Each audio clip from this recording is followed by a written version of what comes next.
Hello friends, daily classes में आपका स्वागत है। दोस्तों, आज 9 मई 2022 करंट अफेयर के मोस्ट इंपोर्टेंट क्वेश्चन हम देख के चलेंगे, जो आपके सभी प्रतियोगी परीक्षाओं के लिए मोस्ट इंपोर्टेंट रहने वाले हैं। ये जो 10 से 15 मिनट की क्लास होती है, साथ साथ आप देख लिया करें, एक बार वापस रिवीजन कर लिया करें, ताकि आपके इसी समय सारा सब कुछ करंट अफेयर याद हो जाए। साथ ही दोस्तों, वीडियो को आप शेयर ज़रूर किया करें। आपके जो भी फ्रेंड है जो तैयारी कर रहे हैं, स्टडी कर रहे हैं, उन सबको वीडियो शेयर ज़रूर किया करें। तो चलिए दोस्तों, 9 मई के करंट अफेयर के मोस्ट इंपोर्टेंट क्वेश्चन हम देख लेते हैं। पहला प्रश्न है, किस राज्य के मुख्यमंत्री ने ऐलान किया कि 1 अक्टूबर से सिर्फ उन्हीं लोगों को बिजली बिल पर सब्सिडी मिलेगी जो इसकी मांग करेंगे? तो ये दिल्ली के मुख्यमंत्री केजरीवाल ने किया है, आपको ध्यान रखना है। दिल्ली में बिजली बिल पर सब्सिडी सिर्फ उन्हीं लोगों को मिलेगी जो इसकी मांग करेंगे। केजरीवाल सरकार ने कैबिनेट बैठक में इसका फैसला लिया है। दिल्ली सरकार ने 2016-17 से बिजली सब्सिडी योजना शुरू की है। इसमें दिल्ली वालों को खपत के आधार पर सब्सिडी मिलती है। 200 यूनिट तक बिजली पूरी तरह मुफ्त है, आपको ध्यान रखना है। इस तरह के उपभोक्ताओं की संख्या करीब 30.39 लाख है। वहीं 201 से 400 यूनिट तक बिजली की खपत करने वाले हैं, आपको ध्यान रखना है। अगला प्रश्न है कि छत्तीसगढ़ सरकार ने राज्य सरकार के कर्मचारियों को देय महंगाई भत्ते डीए मतलब डियरनेस अलाउंस महंगाई भत्ते की दरों में कितने प्रतिशत की बढ़ोतरी की घोषणा की है? 5% बढ़ोतरी की घोषणा की है। छत्तीसगढ़ सरकार ने 17 से इसको 22 कर दिया है, 22 पहुंचा दिया, आपको ध्यान रखना है। अगला है कि गूगल ने डिजिटल अर्थव्यवस्था का लाभ युवाओं और महिला उद्यमियों तक पहुंचाने के उद्देश्य से किस राज्य सरकार के साथ समझौता ज्ञापन पर हस्ताक्षर किए हैं, आपको बताना है। तो तेलंगाना सरकार के साथ समझौता किया है। गूगल ने तेलंगाना सरकार के साथ समझौता किया है। एग्जाम में इस तरह के प्रश्न ज़्यादा बनते हैं, आपको ध्यान रखना है। गूगल ने डिजिटल अर्थव्यवस्था का लाभ युवाओं और महिला उद्यमियों तक पहुंचाने के उद्देश्य से तेलंगाना सरकार के साथ समझौता ज्ञापन पर हस्ताक्षर किए। इस अवसर पर गूगल ने 2019 में गाचीबोवली में अधिग्रहित 7.3 एकड़ की साइट पर अपने ग्राउंड अप विकास के डिजाइन का भी अनावरण किया। समझौता ज्ञापन के अनुसार गूगल युवाओं को गूगल करियर प्रमाण पत्र छात्रवृत्ति प्रदान करने के लिए तेलंगाना सरकार के साथ सहयोग करेगा, ताकि उन्हें डिजिटल प्रतिभा की मांग के लिए नौकरी के लिए तैयार किया जा सके। अगला प्रश्न है, भारतीय रिजर्व बैंक ने 4 मई को रेपो रेट 0.4% बढ़ाकर कितने प्रतिशत कर दिया, आपको बताना है। तो 4.40% कर दी है। ऑप्शन 4 सही हो जाएगा, 4.40%। भारतीय रिजर्व बैंक ने 4 मई 2022 को रेपो रेट 0.40% बढ़ाकर 4.40% कर दिया है। मुख्य रूप से बढ़ती मुद्रास्फीति को काबू में लाने के लिए केंद्रीय बैंक ने यह कदम उठाया है। इससे पहले आरबीआई ने आखिरी बार 22 मई 2020 को रेपो रेट में बदलाव किया था। रेपो रेट वह दर होती है जिस पर बैंक आरबीआई से कर्ज लेते हैं, आपको ध्यान रखना है। बैंक जो आरबीआई से कर्ज लेते हैं, लोन लेते हैं, उसे रेपो रेट कहते हैं, आपको ध्यान रखना है। यही वजह है कि इस दर में बदलाव का सीधा असर खुदरा कर्ज पर पड़ता है।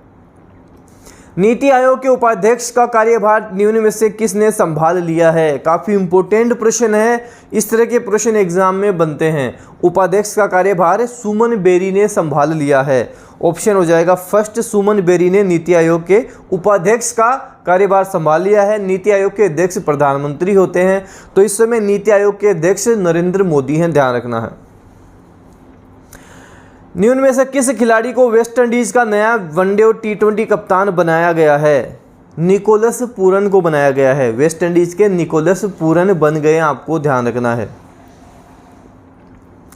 हाल ही में भारत के प्रधानमंत्री ने डेनमार्क, नॉर्वे, स्वीडन, आइसलैंड और किस देश के अपने समकक्षों के साथ कई द्विपक्षीय बैठकें की हैं? तो इसमें फिनलैंड नाम आ जाएगा। Option B, Finland.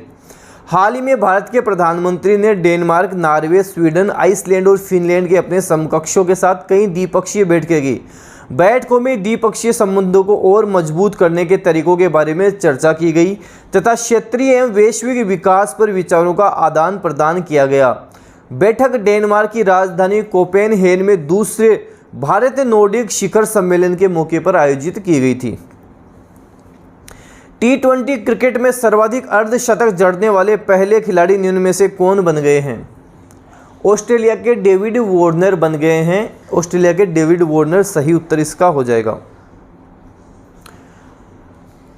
कांगेर घाटी राष्ट्रीय उद्यान भारत के किस राज्य में स्थित है, आपको बताना है। भारत के छत्तीसगढ़ राज्य में स्थित है। कांगेर घाटी राष्ट्रीय उद्यान भारत के छत्तीसगढ़ राज्य में स्थित है। छत्तीसगढ़ के बस्तर जिले के जगदलपुर में स्थित कांगेर घाटी राष्ट्रीय उद्यान में पक्षियों की लगभग 200 प्रजातियां पाई जाती हैं। इंपोर्टेंट प्रश्न बन जाता है। हाल ही में किसने सुंदरम क्लेटन लिमिटेड SCL के प्रबंध निदेशक का पदभार संभाला है, आपको बताना है। तो ऑप्शन बी सही हो जाएगा, लक्ष्मी वेणु ने संभाला है। डॉक्टर लक्ष्मी वेणु ने यहाँ आयोजित बोर्ड की बैठक में भारत के अग्रणी ऑटो घटक निर्माता में से एक सुंदरम क्लेटन लिमिटेड SCL के प्रबंधक निदेशक का पदभार संभाल लिया है। अगला प्रश्न है, चौथे खेलो इंडिया यूथ गेम्स को हरियाणा के मुख्यमंत्री मनोहर लाल और केंद्रीय खेल मंत्री अनुराग ठाकुर ने हरियाणा के किस शहर में लॉन्च किया है, आपको बताना है। तो हरियाणा का पंचकुला शहर हो जाएगा। ऑप्शन फर्स्ट, हरियाणा का पंचकुला शहर। चौथे SBI खेलो इंडिया यूथ गेम्स की शनिवार को पंचकुला में शनिवार को लोगो, शुभंकर, जर्सी और गीत के के साथ शुभारंभ इसका किया गया। अगला प्रश्न है, गुवाहाटी उच्च न्यायालय के मुख्य न्यायाधीश शीर्ष अदालत का न्यायाधीश नियुक्त किया गया है। तो ऑप्शन फर्स्ट इसका सही उत्तर होगा, सुधांशु धूलिया और जमशेद बुरजोर पारदीवाला। सही उत्तर ऑप्शन फर्स्ट हो जाएगा। भारत के राष्ट्रपति रामनाथ कोविंद ने गुवाहाटी उच्च न्यायालय के मुख्य न्यायाधीश सुधांशु धूलिया और गुजरात उच्च न्यायालय के न्यायाधीश न्यायमूर्ति जमशेद बुरजोर पारदीवाला को हाल ही में शीर्ष अदालत का न्यायाधीश नियुक्त किया है। निम्न में से कौन फ्रांस के राष्ट्रपति के रूप में अपने नए कार्यकाल की शुरुआत करेंगे, आपको बताना है। तो इमैनुअल मैक्रो करेंगे। Option B, Emmanuel Macron. Emmanuel Macron अपने प्रतिद्वंदी मरीन ले पेन को हराकर लगातार दूसरी बार राष्ट्रपति बने हैं। इमैनुअल मैक्रो देश में 20 वर्षों लगातार दूसरी बार राष्ट्रपति बनने वाले पहले व्यक्ति बन गए हैं। मई को कौन सा दिवस मनाया गया, आपको बताना है। 8 मई को कौन सा दिवस मनाया गया। तो 8 मई को विश्व में विश्व थैलेसीमिया दिवस के रूप में मनाया जाता है। ध्यान रखना, ये 8 मई को पूछा गया कि 8 मई को कौन सा दिवस मनाया गया। तो 8 मई को हम बात करेंगे विश्व थैलेसीमिया दिवस के रूप में मनाया जाता है। थैलेसीमिया एक रक्त संबंधी बीमारी है जो अनुवांशिक यानी जेनेटिक होती है। ऑप्शन बी सही हो जाएगा, 8 मई को विश्व थैलेसीमिया दिवस मनाया गया। और अंतिम प्रश्न हमारे पास, आर्थिक मंदी के कारण सरकार से इस्तीफे की मांग के कारण किस देश में हाल ही में आपातकाल की घोषणा की गई है, आपको बताना है। तो श्रीलंका में की गई है। श्रीलंका के राष्ट्रपति गोतबाया राजपक्षे ने शुक्रवार शाम को आपातकाल की घोषणा कर दी। देश में आपातकाल की स्थिति के पैदा होने का कारण आर्थिक मंदी के बीच इस्तीफे की मांग को लेकर तेज रहे विरोध प्रदर्शन है। तो ये 15 प्रश्न, इनको अच्छे से आप देख के चलो। आप नोटिस करना, जो पहले मैं प्रश्न करवा चुका हूँ जिनमें इम्पोर्टेंट होते हैं वो मैं आपको वापस भी करवाता हूँ, ताकि अगर आपके एग्ज़ाम में वो प्रश्न बने, आपका गलत ना हो, आप उसको सही करके आओ। ये वही प्रश्न है जो एग्ज़ाम में रिपीटेड होते हैं। इसी तरह के प्रश्न आपके करंट अफेयर के पूछे जाते हैं, इसलिए इनको आप ढंग से अच्छे से पढ़ के चलें, अच्छे से करके चलें, ताकि आपके एग्ज़ाम में यहाँ से प्रश्न आए, आपका गलत ना हो। इन 10 से 15 मिनट में आपका करंट अफेयर सही हो जाए, करंट अफेयर आपका दी बेस्ट हो जाए। वीडियो को दोस्तों आपको जितना हो उसके शेयर करना है, लाइक करना है। अगर डेनियल क्लासेज यूट्यूब चैनल पर नए हो तो जब आप सब्सक्राइब करो उसके साथ साथ बेल आइकन भी प्रेस कर लेना। इससे क्या होगा, कोई भी न्यू अपडेट आएगी वो आपको तुरंत मिल जाएगी। धन्यवाद।